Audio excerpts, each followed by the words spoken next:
Welcome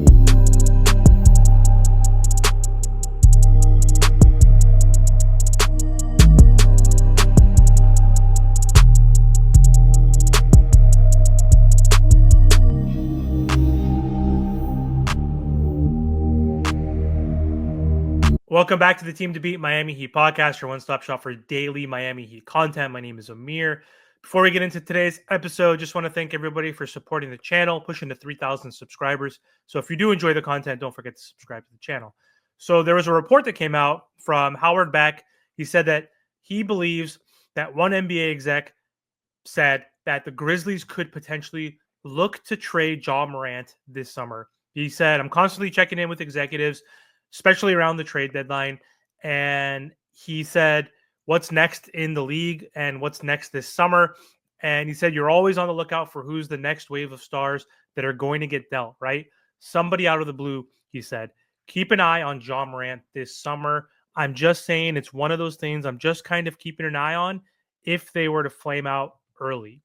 So that's huge news because Ja Morant, obviously, young, all-star player who is looking not as good this season as he has in the past, but he's still an elite NBA basketball player.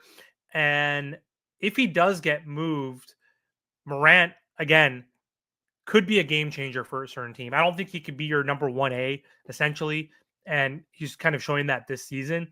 But could the Miami Heat be the perfect landing spot for Ja Morant? So let's talk about it in this episode. So even though Morant has been the face of the Memphis Grizzlies for the past 6 seasons, there is now again speculation that the Grizzlies could consider moving him if they have another early playoff exit. So right now, the Grizzlies are playing great, and they're number 2 in the West, which is amazing.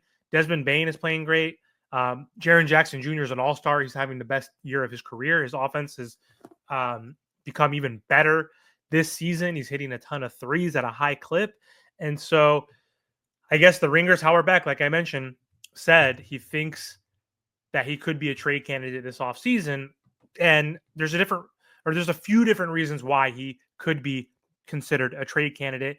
And there are a few reasons why Memphis would even consider trading their all-star. And so a few of those key reasons are his durability concerns. So one, Ja has only played 41 games total since last season. So in 2023, he only played 9 games total. And the other key issue with him is he's never played more than 63 games in a single season. So at best, he's missing 19 games every single season. And if you want to be a winning franchise, and if you want to be a good regular season team, which sets you up for the playoffs, then you need your superstar and all-star to be healthy. You need them to be playing 75 games or so. And so durability is a huge issue with him. Again, he has a small frame and he's super insanely athletic, high flyer. And he's the kind of guy like Derrick Rose, who is super athletic, but also puts himself in situations where he gets hurt more than other players. And that's a big concern. The other concern is his off-court issues. So he's avoided trouble recently, which is a good sign of hopeful maturity. He's 25 years old now, but his past suspensions for displaying guns on his social media, on Facebook Live or Instagram Live, definitely raised concerns for the franchise, especially with the policy in the NBA where he got suspended for 20 games or whatever it was. Obviously is not a good look for Ja Morant, and it's obviously not good for a franchise that's trying to become a contender. The other piece is contract and payroll. So the Grizzlies aren't in cap trouble right now, but they have to think about extensions for Jaren Jackson Jr. this offseason, and he's a 2-time All-Star now. So, of course, they're going to have to extend him. They don't want to lose him. And they also want to maintain a competitive roster. Desmond Bane just got like a huge contract extension as well last season. So if Memphis does flame out again in the postseason, they might have to shake things up perhaps and build around Jaren Jackson Jr. and let Ja Morant go.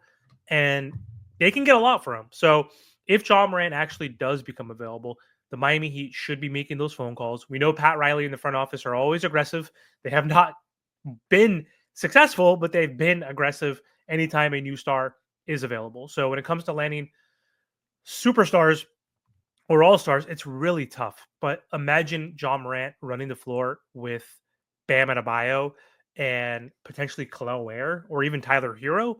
Um, that fit with the Miami Heat, I think, could be really fun. So especially because right now Miami lacks a true elite playmaker at the guard spot. Tyler Hero, all star, really good player. He's a shooting guard. He's a score first type player. His passing has become so much better. His playmaking this year has been amazing. He's been setting up his teammates and has been playing on ball a lot lately because the Miami Heat don't have any true ball handlers right now. And adding Morant would give this Miami Heat team that elite point guard they have not had ever since maybe Tim Hardaway or even Goran, but still, none of those guys were as elite as a Ja Morant type of player.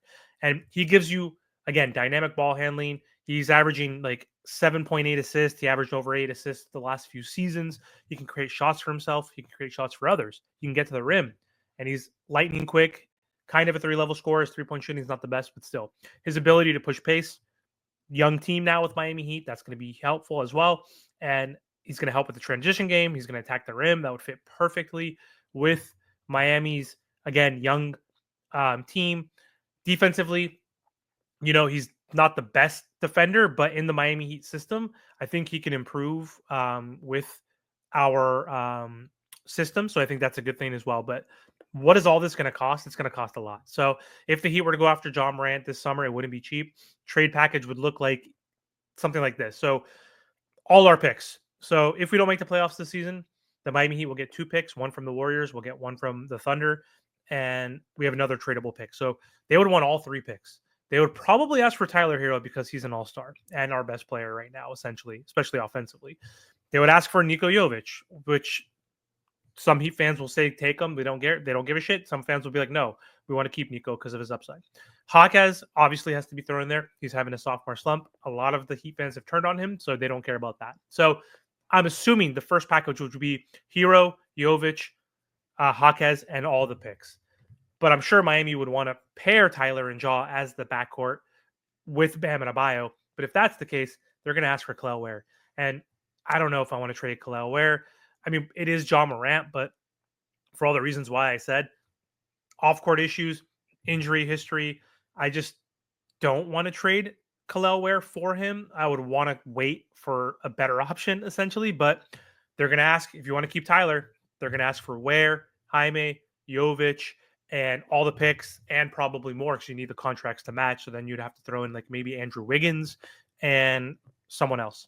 So either way, it's going to be a lot to get him, and it's going to be tough, but who the hell knows if he's even going to get traded? It's obviously just speculation right now. We've seen crazy trades happen before. We've seen the NBA rig it where the Lakers were gifted Luka Doncic. You never know. So Grizzlies, if they feel like they've hit their ceiling and they're not succeeding, then a move could be possible. But Miami right now, we need another true star because this Miami Heat team is mediocre. We've lost 4 in a row before All-Star break. They're 9th in the East. We need help. And a player like Ja Morant would fit in with this Miami Heat team, obviously on the court. So we'll see what happens. But let me know your thoughts. Do you think Ja would be a great fit for this Miami Heat team?